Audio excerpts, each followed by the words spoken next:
This program is brought to you by Western Union. Walang palya ang padala. Good morning mga kamarino! Unang Sabado po ng Marso at unang episode po ng Season 16. 16 na ha, ng Yan ang Marino. Kaya wag na wag kayong bibitiw at isa na namang informative episode ang inihanda namin para sa inyo. Good morning Maricel! Good morning, Admiral, at good morning po sa lahat ng aming mga manonood mula dito sa Pilipinas hanggang sa ibayong dagat. At uso na naman po ang graduation, kaya congratulations po sa lahat ng 2013 graduates. At sa mga magulang, congratulations din! Ang papainit na season, mas lalo nating paiinitin with inspiring and informative stories.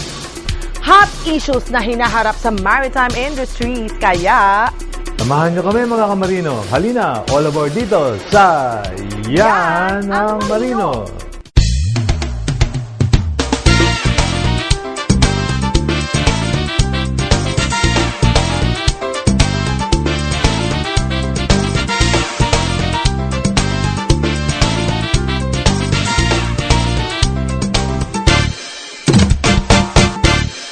Living up to its name, the Pag-ibig Fund recently sponsored a mass wedding for its active members. Valentine's Day po ito ha. And they did this by reaching out to its members through the events like the quote, I do, Araw ng Pag-ibig, unquote. Pag-ibig Fund actively participates in nation building as it increases its members' awareness and capacity to save for their current and future needs.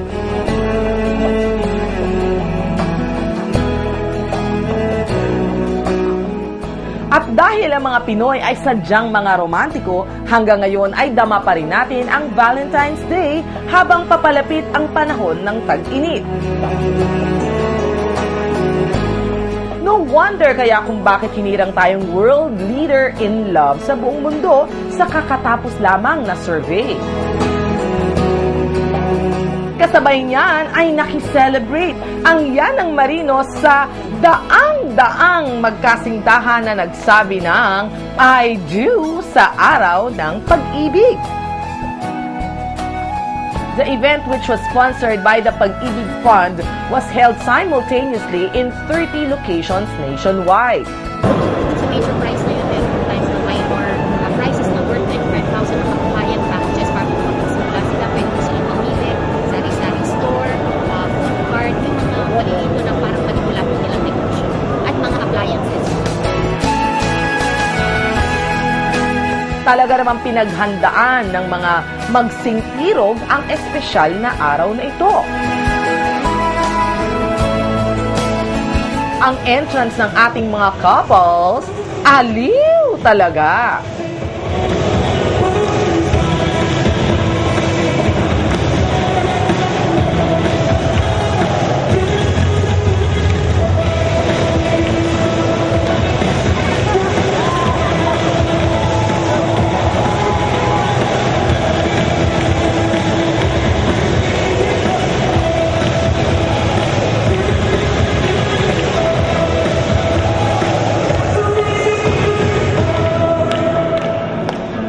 Sinimulan na ang seremonya. Tayo ngayon ay nagtitipon upang saksiyan ang pagpapalitan ng pangako ng mga magkasintahan na nagnanais magkakad ng pamilya. Isuot mo ang singsing na ito bilang tanda ng aking pagmamahal, pag-ibig at katapatan sa iyo. Siyempre, lahat ay excited sa pinakaasam na first kiss as husband and wife. Ibay ko ang kasalan ito. Ngayon aking pinahayag na kayo ay mag-asawa na sa bisa ng ating sarili. Maaaring kayo na lalaki, maaaring na halikan ang inyong mga asawa.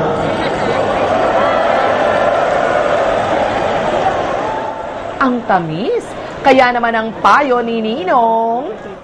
Pinakita ninyo ang inyong kapuna-punang katapangang pagtibayin ang inyong pagmamahala ng seremonya ng kasal. Ang pag-aasawa ay kailangan ng tapang ng loob at tibay ng bibig. Higit sa lahat, ang pag-aasawa ay kailangan ng tapat na pagmamahal at tiwala sa isa. Sa mga hindi nakahabol sa mass wedding na ito, huwag kayong mag-alala at may next year pa. Siguraduhin lamang na aabot kayo, ha? Dahil po libre naman po ngayon, dahil po hindi rin makaipon. Kasi matagal na rin nagsama, tapos may chance po ngayon. Kaya talagang ginrab na namin kasi member naman po kami pareho ng Pag-ibig. Ano po, mas magiging matatag po yung pagsasama namin, lalo't kasal na po kami ngayon. Kumbaga po may pinanghahawakan na kami na talagang mag-asawa na po kami. Kasi po nangungulit yung mga anak namin. 14 years old na siya, hindi pa rin daw po kami nagpapakasal. Kaya nag-decide kami na may kasalang bayan, kaya po nagpakasal na. Tatagal na rin ang panahon ng pagsasama namin, lahat na ng pagsubok na pag-aaral namin. Kaya siguro panahon na rin para pagpakasal kami. Anak kong pong bunso, hindi pa namin naparehistro. Ngayon, nahanap pa kami marriage contract, kaya pakasal kami para marehistro siya.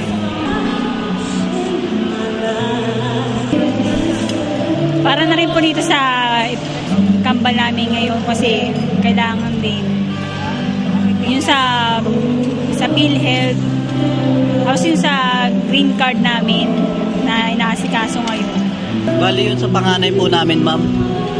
Pinanganak po kasi siya, wala po kami. Bali, kaya laki na nagastos namin. Yun yung pinakamahirap din po. Yung tiwala tsaka yung pagmamahal habang buhay yun, hindi mawawala. Alam mo yun, dahil sa mga anak natin.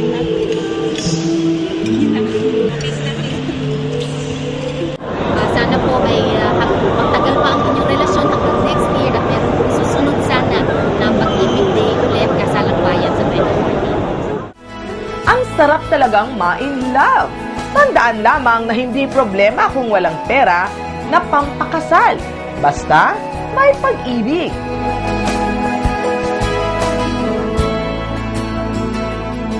Hindi lang ito Valentine's Day celebration, kundi 30th founding anniversary din ng PAMAS.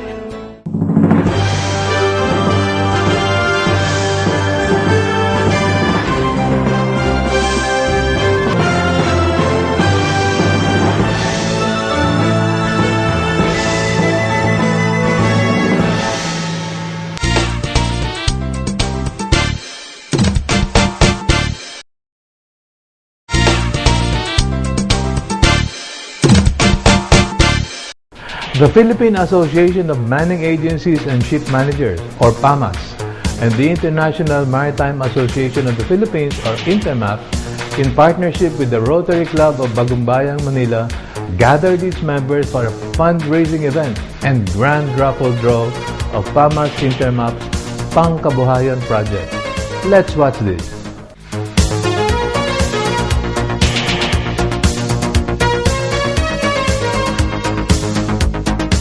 Damang-dama ang pagmamahal para sa ating mga marino dahil sa dami ng papremyong ipinamigay ng Philippine Association of Manning Agencies and Ship Managers, Inc. Katulong ng Rotary Club of Bagumbayan noong Valentine's Day.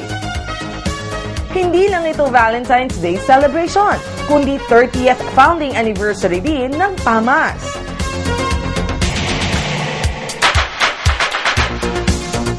PAMAS and INTERMAP is celebrating its 30th anniversary, and to cap it all, we did a seafarers grand raffle Pangkabuhayan.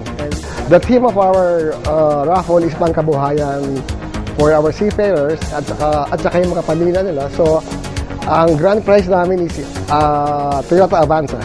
So pwede nilang gawing taxi. So pag yung asawa nila nasa abroad working on board the ocean-going vessels, maybe yung kapatid can drive the Avanza as another means of livelihood.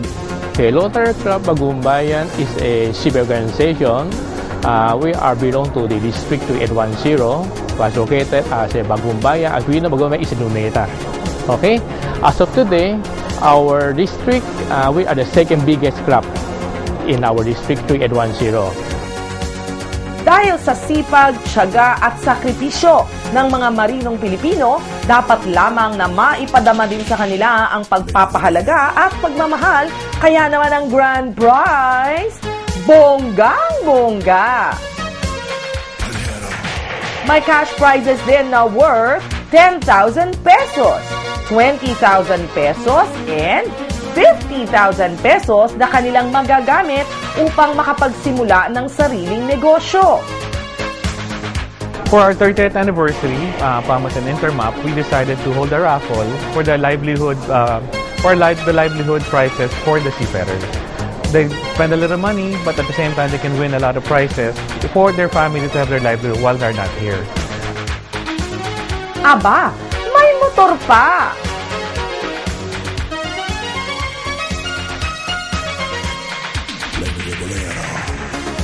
At syempre, ang grand prize, isang kotse!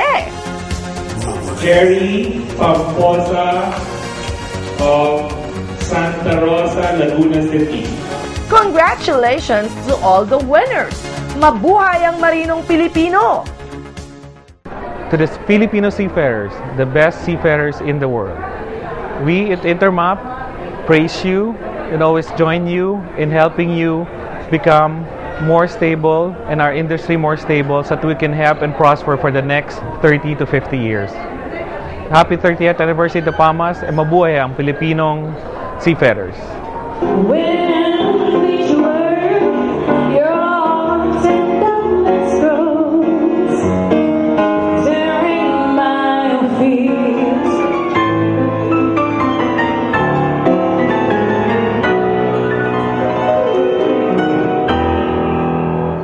There are lots of things to be thankful for and to celebrate. Kaya naman the day was filled with exciting activities.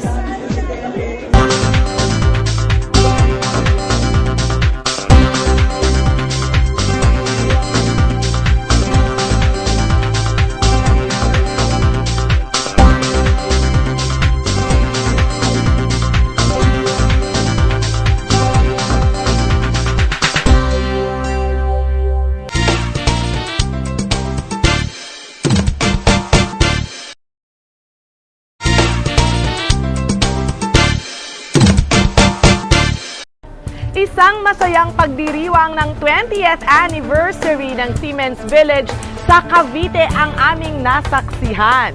At syempre, buong araw ang anibersaryo kaya puno po ito ng iba't ibang klaseng mga activities na dinaluhan ng mga namumuno ng Associated Marine Officers and Seamen's Union of the Philippines, headed of course by Dr. Conrado Oca.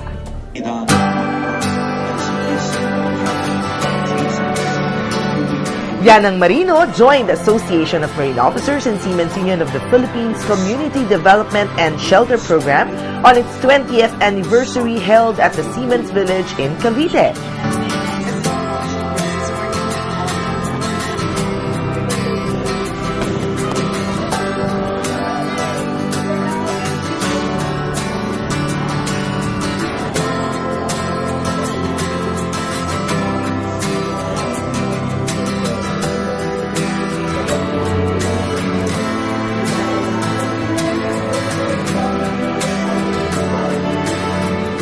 I thank you for the continued support you have shown the village administration and the union's leadership.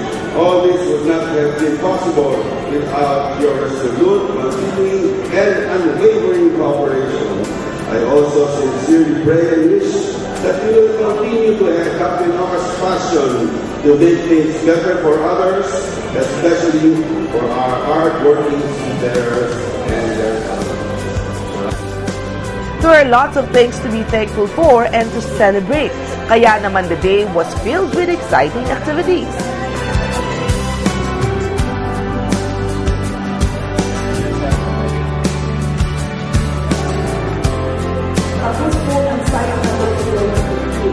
Rededication of Roberto S. Oca. Okay, ito po ang mga misis ng Roberto S. Oca Street. Sila po ay tutulong para magbukas ng kalsada. Alright. Mabuhay Roberto S. Oca Sr.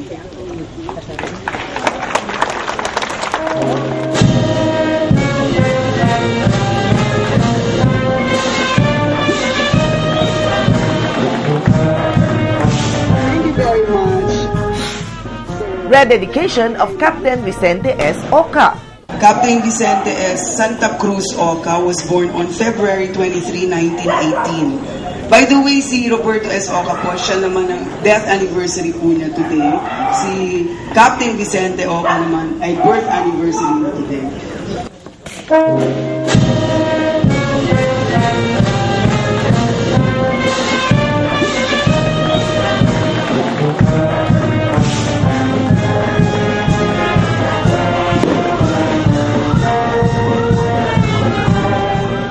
The past year's project were a success. That is why new construction projects for our dear seafarers are all lined up.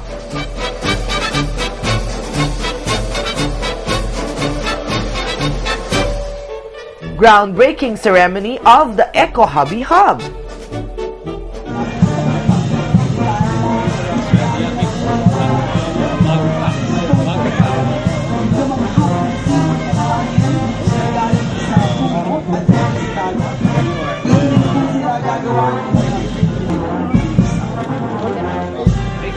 Next year ho, Marso, tapos na tayo.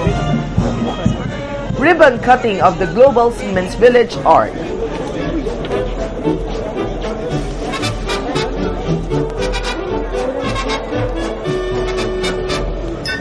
And groundbreaking ceremony of the Events Hall Complex. At saka ni Vicente yan, and meron pa po kayong Roberto. Yan. Ito pa yung kay Roberto Oca. Ano pa po? Sino pa po ang gusto maglagay ng dedication, magazine, calling card? Okay, no more? Ayan, sige, pera. Yan, swerteng-swerte yan.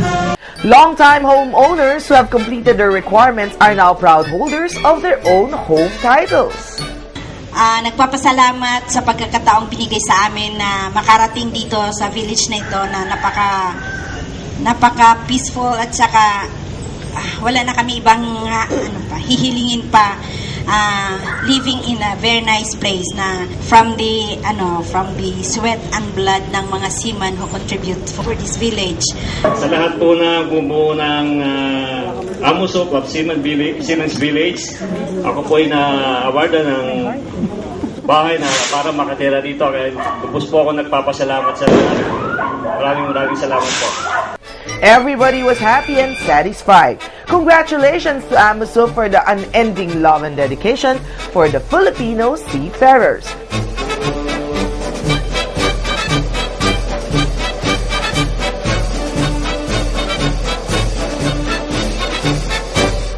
Sa Eco Hobby Hub, maari nang mag-bonding ang buong pamilya. Here, they can pass the time doing their favorite hobby.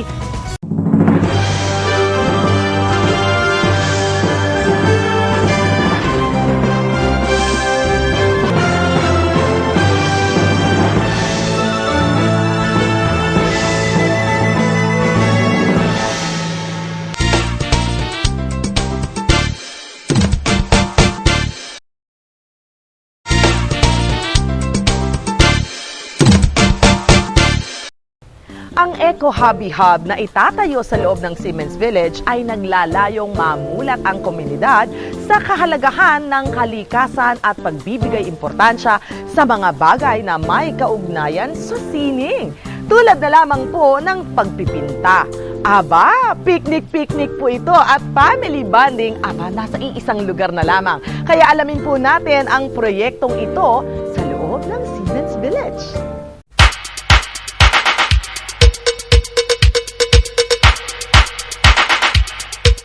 Kasabay ng pagdiriwang na ika-20 anibersaryo ng Siemens Village ay ang groundbreaking ceremonies ng Eco Hobby Hub, gayon din ng Events Hall Complex sa loob ng Siemens Village.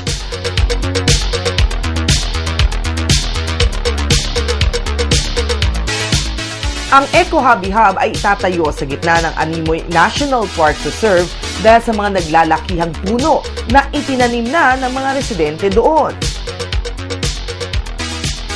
Truly a relaxing place to be.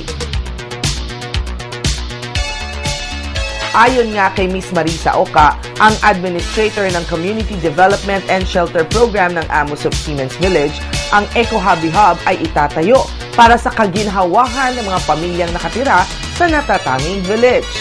We develop ourselves, our families, our homes, and our children. We knew that our privileges would be worthwhile chances to build a society where positive values would start from distant challenge to their families. Nakakatuwang isipin na sa Eco Hobby Hub, hindi lamang sariwang hangin ang malalanghap ng pamilyang Marino, kundi magkakaroon sila ng isang maganda at maayos na pook libangan. We all agree that we wanted a peaceful, secure, clean, and progressive community here at the Siemens Village. Sa Eco Hobby Hub, maari nang mag-bonding ang buong pamilya. Here, they can pass the time doing their favorite hobby like woodworking for dad, jewelry making for mom, while the children pursue their hobbies like drawing, painting, or making bracelets. Sa proyektong ito, mas lalong mapapaigting ang pagsasama ng bawat pamilya ng Pilipinong Marino dahil We are founded on family values, and I think that we all was able to build the Siemens Village and have the vision to do this program for the seafarers and the families dahil doon sa naniniwala na sa pamilyang Pilipino at sa pamilyang Marinong Pilipino. Sa bawat sulok po ng Siemens Village, nakikita po natin ang dedication ng kanyang dedikasyon, ng kanyang vision. Sobrang po haba, malayo po ang vision niya. Sobrang layo. Kaya 2020 sa 2020 po, 2,020 houses po ang itatayo natin para sa lahat ng ating mga seafarers and their families. How do you like that? sabi pa ni Miss Marisa Oca, In everything we do here at the community development, the spirit of Captain Oca permeates our goals to always dream big and that a peaceful, decent life can be achieved no matter what obstacles are present. Today, we are young and born. We are a vital link to bring our country to heights it has never seen. We are the connection that enables the world to appreciate the shining qualities of our nation's people. We will continue to be a testament to a beautiful legacy which honors the perseverance, responsibility, and integrity of the Filipino seafarer and his family. ang mga proyektong katulad ng Eco Hobby Hub at Events Hall Complex ay tugon ng pamunuan ng Amosup na makapagbigay ng dekalidad at mapayapang komunidad na sumasabay sa pagbabago ng panahon.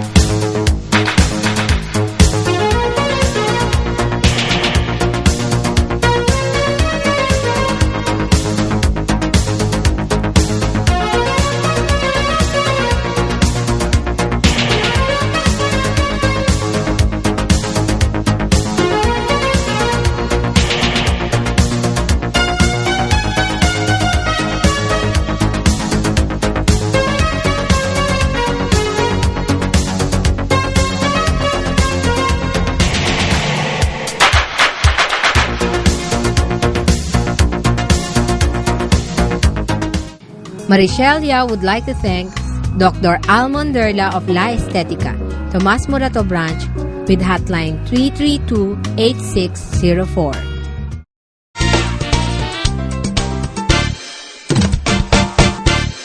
As we end today's episode, nais namin magpasalamat sa inyong mainit na pagtangkilik sa Yanang Marino. Asahan ninyong patuloy kaming magbibigay saya at impormasyon sa susunod naming mga episodes, ha? And do continue to tune in every Saturday dito pa rin po sa Telebisyon ng Bayan, PTV4, from 11 to 11:30 in the morning. At para sa may mga internet access, mapapanood din po kami through live streaming. Mas maiksi na ngayon. Just type www.ttv.ph. Maiksi na yan, ha? ttv.ph.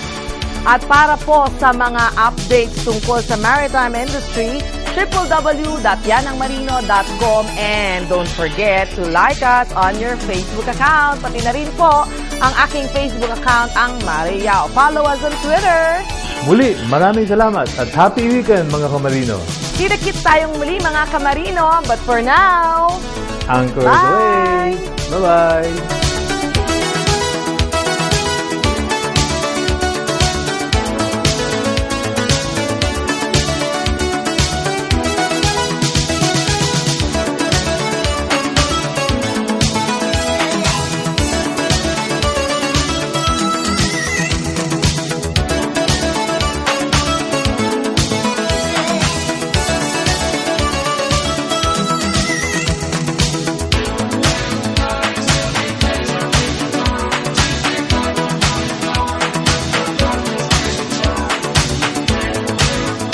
This program was brought to you by Western Union. Walang palya ang padala.